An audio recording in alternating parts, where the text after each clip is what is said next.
Good morning, everybody. Welcome to the daily Astrology, Human Design, and Tarot Energy Report with Jason Livanis and myself. Jason over there. We're hoping today that our video stays static. Yesterday, Jason, after we're done, I go back to Facebook, I download the video, put it in Camtasia, and then upload it back to YouTube. Hysterical yesterday because, the picture Michelle sent us of us frozen, in our weird faces, is like from about, I don't know, maybe 7-8 minutes into the video to the end of the video. And I was like, what the heck am I supposed to do with this? And am I like some retarded face? No, you have a retarded smile on your face. I just look like this. Like I'm guppy, like dead fish. I love it. Not dead fish, just like I'm pensive for something. I'm thinking about something, or I'm listening intently to what you're saying. It was pretty funny. So, but you could hear us plainly. So that is the interesting thing. It looks like, I have you in the phone and I'm holding you up, and you have this weird look on your face. I'm got a weird look on my face, but you can hear everything that we're saying in perfect timing. It's really bizarre. One day we will laugh over this shit, but at least thank God right now it's not happening. One day we will laugh over all of these technical glitches, but this is the testament to a planet like Mercury that's getting ready to retrograde and the chaos that it can create. So this December what? Say what? It goes retrograde December 1st. No, 3rd, 2nd, whatever day Saturday is. Wonderful. Yeah, December 2nd. Well, and that puts it going retrograde at the same time we're essentially having a full moon, a full super moon, powerful moon. And at the same time, we have that kind of blasting energy all over, the charts. It'll be interesting. It's going to be fascinating. But what's even more fascinating is coming up as we get into December. I think what I'm going to do on my radio show tonight, because I've been totally uninspired to even produce anything for radio, is we're going to talk about the winter solstice. I pulled the chart for the winter solstice yesterday, and it looks pretty interesting. And because a chart that you pull for a season ingress is kind of indicative of the energies that are lining up for that 3-month period of time, we can kind of predict, what it is going to be like for January, February, and into March based on that. How that is, but okay. It's like a snapshot, right? We take a snapshot of your birthday chart. Yes. And it gives us the themes that are likely going to develop during that period of time, that, the year of your birth. Yes. Or your new year, let's say. Right. And the same thing can be said for every season. You take a snapshot of the time that the sun moves into that position, and you get an idea it's almost as if it's the time that the season is being born. Yeah, you could say that. Yeah. Because it would look like the natal chart for. Right. It's not an entity. It's not a person. So I'm trying to wrap my brain around it. I understand, when I do my yearly birth thing, it's like, Jason, this is the shit you're going to live with for the next 6 months, the next 8 months, and I get that part. But I guess when it's not a human with a soul, it's hard for me to wrap my brain around. You know what I'm saying? Yeah. But it's the same. We often do charts for events.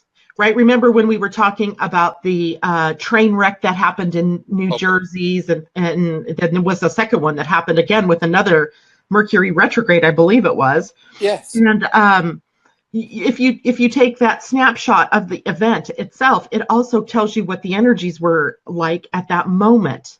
And if you can compare that then to a birth chart, which was what we do with your solar return chart, then you get an idea of those major themes that are going on and why perhaps it happened when it did. But often that leaves us having to do that in retrospect, which I prefer to look ahead and go, okay, where's that leading us into the future? I might not be able to detail the exact thing, but we could see things that are lining up, the energy, how it's lining up. Good morning, Katie, for that season or that month or that transit. So it is kind of interesting the way we can do that. So today I really only have one major sort of transit that's happening that we haven't yet talked about, but it's interesting, Jason, because you and I, we had that long conversation yesterday after the broadcast about all the crap that's going on in our personal lives, which always gives us these little jewels and nuggets of truths, right? Mm. So the little nugget of truth yesterday that you and I were talking about was, and I think it happened at the end of our conversation, was this idea of faith and living in a concrete world, right? We live in this concrete, sequential, sort of logical system, and yet we're also spirit. And it's so easy for us to give up on the idea of having faith and letting go and letting God and surrender and trust and all that in a benevolent universe, because sometimes it feels so heavy and encrusted in the physical. And so wouldn't you know it, this morning as I'm looking at all these things, I went, oh, isn't that interesting? The sun, concrete, sequential, physical manifestation of things, is squaring or challenging Neptune, which is spirit, ether, can't pin down, illusion, disillusionment, delusional kind of energies. And so it brings the spirit kind of in a challenging aspect to the physical world. And it brings us into this challenge between having faith and taking action, and the beingness versus the doingness of our humanness. So interesting that that's happening right now as you and I were having that conversation. And it's been a struggle that I've been noticing, not just with me, but with other people that I've talked to, where we're struggling to maintain that spiritual aspect of ourselves, while the outer world is seemingly so chaotic and bringing us to so many different weird things. Like, who knew 3 months ago that we were going to be dealing with the fallout of all of these sexual allegations, with high-powered men. I mean, I did kind of say that we're going to be dealing with sex issues and with secrets. You didn't because of Jupiter. No. Yeah. Correction. But I'm talking about the veracity of it, the actual, the strength of all that's happened. And so sometimes it is in that, retrospective that we get to see, what's going on. Yeah, but you called it. I did call it. I did. Yeah, and specific. I don't think we're done with it either. You were very specific, so don't give me this bullshit. You were like, we are going to see unveiled to us in the next coming weeks. And you went on, and that is exactly what has happened. Yeah, it's kind of interesting. So I just want to encourage everybody to understand, when you have a transit like this one that we're talking about, the sun squaring Neptune, that if you're struggling with the idea of spirit and having faith and surrendering to a higher power versus this real world that feels so real. I mean, I had a friend that used to say that all the time. It feels so real. But recognizing that you're writing the story, right? You are writing the story and of your life. And in that story, then, can you get beyond what you see with your eyes and lead with your heart? And great lesson for me, because I wake up in a panic every morning lately. I don't know what that, well, I do kind of understand from a personal standpoint what's going on in my own life that would create that panic. and yet, my mind also knows the truth of spirit in the planet. It's my emotions that are getting to me, right? All that emotional energy out there. And I'm not even an empath, but I'm somehow grabbing all of that emotion. And I have to keep reminding myself to get back to joy, to get back to fun, because that's the truth of who we really are, not all the serious mumbo jumbo that we've been kind of immersed in. So, to that end, our moon today is in the last few degrees of Aries. I think it's about 1:00 p.m. my time. So what's that going to be, 4 your time? That the moon actually moves out of Aries and into Taurus, where we begin the setup and the run up to the full moon. Taurus, a much more interesting energy for the moon. Aries moon is a little bit scritchy. And today, of course, it is conjunct Uranus and Eris. And Craziness. So we have a couple hours yet of crazy things going on, and then things should smooth out. What's our card for today, Jason? Does it reflect that I was crazy? just listening, going, ooh, all those planets are conjunct. Oh, how nice. Yeah, we're going to talk about that more tomorrow. All right. Tomorrow or tonight? Tomorrow, the stellium and Sagittarius. Uh-huh. Let's see what we got.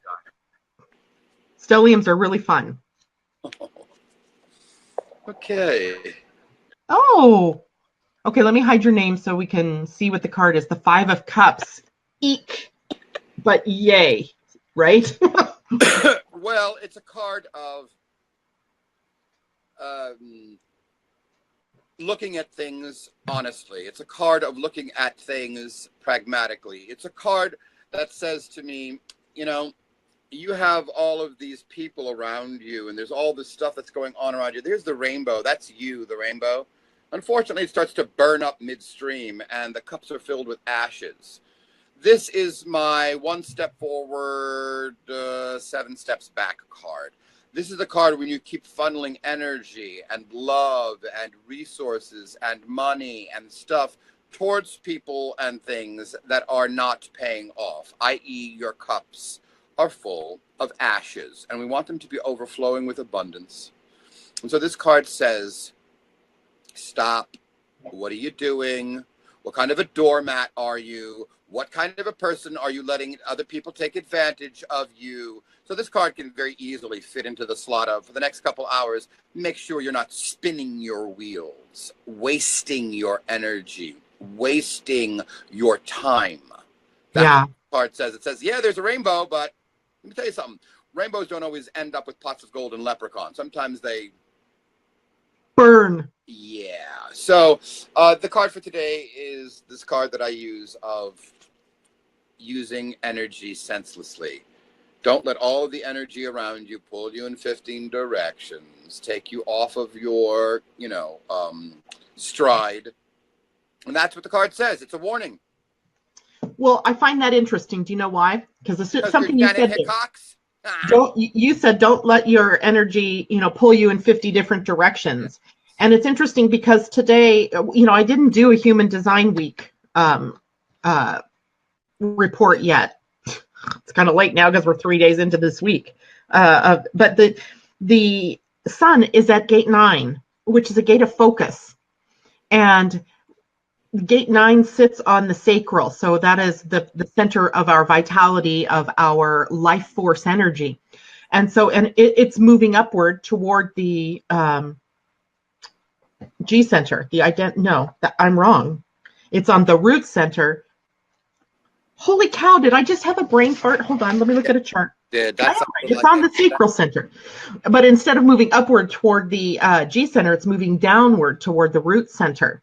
And since the root center is a pressure center, and the pressure to do, the problem in that channel that connects the two of them is that we can just be doing and doing and doing and adding more to the to-do list, and just to keep ourselves busy, right? Just to feel, it literally can be about filling your day with distractions because of the pressure that we feel in the root center to be busy or to do something.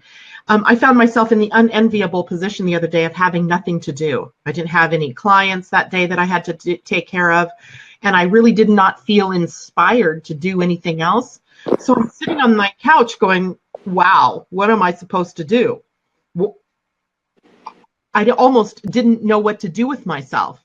And then I went, hey, this is a great time to read this Gene Key book. This is a great time. There's another book, the Human by Design book that I talked about earlier in the week, written by Greg Braden. I pull that book out and I start reading. I'm like, this is really nice to be able to just sit and read, not have to think about working. I mean, there are many things I could have done with work, but I think they would have been more distractions than me allowing myself to be in beingness. I hope you pick up Elizabeth Hayek's book and finish it soon. When I'm inspired to, I will, I promise. But, I allow I think it's my intuition that just leads me into these books at certain times. It led me to Elizabeth Hayek at a time, and it took me so far and then dropped me off. And then I will probably pick it back up at some point in time and in the right timing and finish that. I know. But right now it's moved me to these other channels. And I think that can easily be interpreted as distraction, right? Not focusing on what task is at hand. I mean, shit, I've got classes I could be writing. I've got, videos I could be producing. I mean, blah, blah, blah. But because I wasn't inspired to do that at the moment, I would have just been filling my time with busyness that likely I would have had to redo later because I wouldn't have been happy about the way they turned out. So sometimes you just have to relax and cave to the energy that you're living in at the moment and be okay with that. You do not always have to be doing something. You're not a human doing, you are a human being.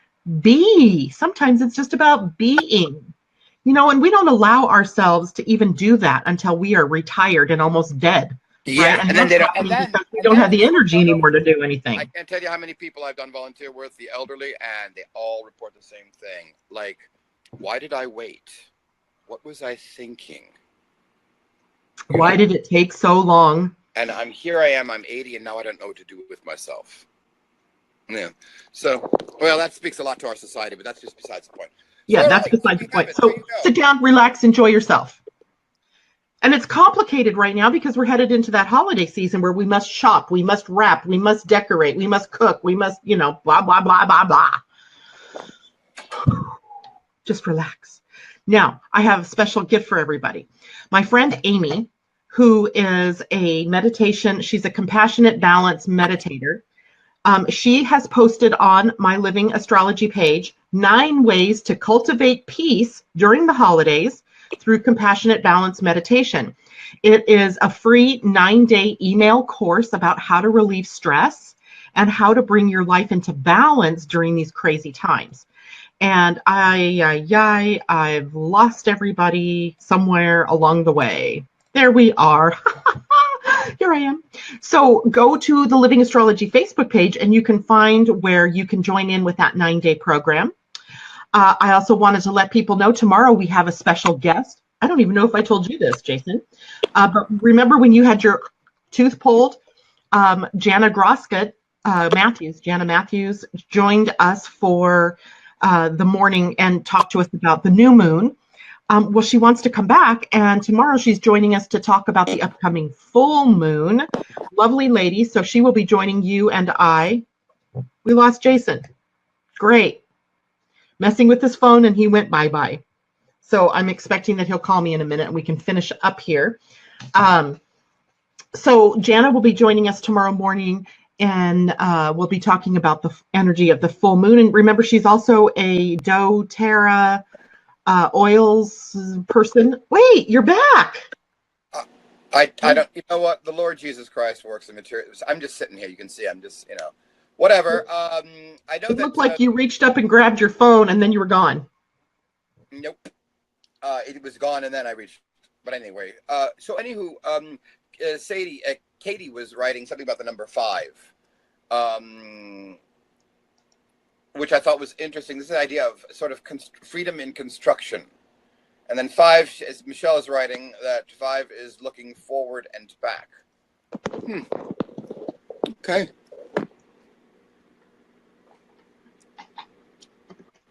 What? Nothing else to say about that? No, I was just curious whether you had something to say about it. I mean, number 5 is the Hierophant card, and of course, it is a very special number. But I was because you almost always have something to say about numerology, so I thought yeah. In numerology, 5 is the number of change. It is the number of freedom, and it causes constructive use of freedom. Right? That's what's meant by the number 5. And it stands halfway between, 1 to 4, and then from 6 to 10. And it's that kind of transition energy. But it can be very volatile in some cases when we abuse freedom, when we take change for the sake of change and not direct it in any, specific way.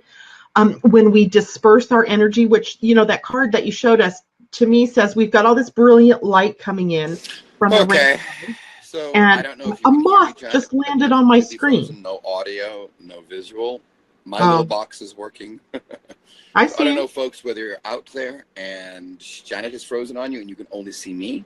However, you can. Thank you for joining us for the Meta Cafe today. This is Thursday. Tomorrow we'll be back on the 1st, unless there are 31 days, which I don't think. But I will see you all tomorrow morning at the same time, same bat channel. I hope you enjoyed our edition of the morning. I'm assuming Meta that Cafe. Jason can't hear me, but for whatever reason, I'm still here. So let me finish my thought about the rainbow and the energy of the card that he was talking to us about this morning. It's like this, all this light comes in, this beautiful light, and it comes through a filter of our humanness, of the density of this earth plane, and it gets sucked up into all of these different places and not always is able to be focused in the right area. And as in, sometimes I even do this sometimes where I feel like I have so much energy and I could be doing so many different things. And so I try to dabble and I'm doing a little bit of everything, never really focusing that energy. And I think 5 is a little bit like that, right? We have this potential energy coming in and that energy gets dispersed and it never gets put to use in the way that it should be in a constructive manner. So yeah, change is great, but change just for the sake of change is not a great thing. So make sure that if you are moving through some of the 5 energies in your own personal life, that change is making sense, that it's directional, that it has a purpose. And thank you, Christian. I don't know why I think something happened at his end where he couldn't hear that I was talking. And anyway, so interesting card for the day and interesting energy for the day. There's something else I was going to tell people today. What was it? Remember that I am offering a class or a workshop in 2 weeks, or it'll be a week from this Sunday, on the astrology of 2018, where we'll be taking a look a little bit backwards at 2017, seeing how we've what's led us up to where we are.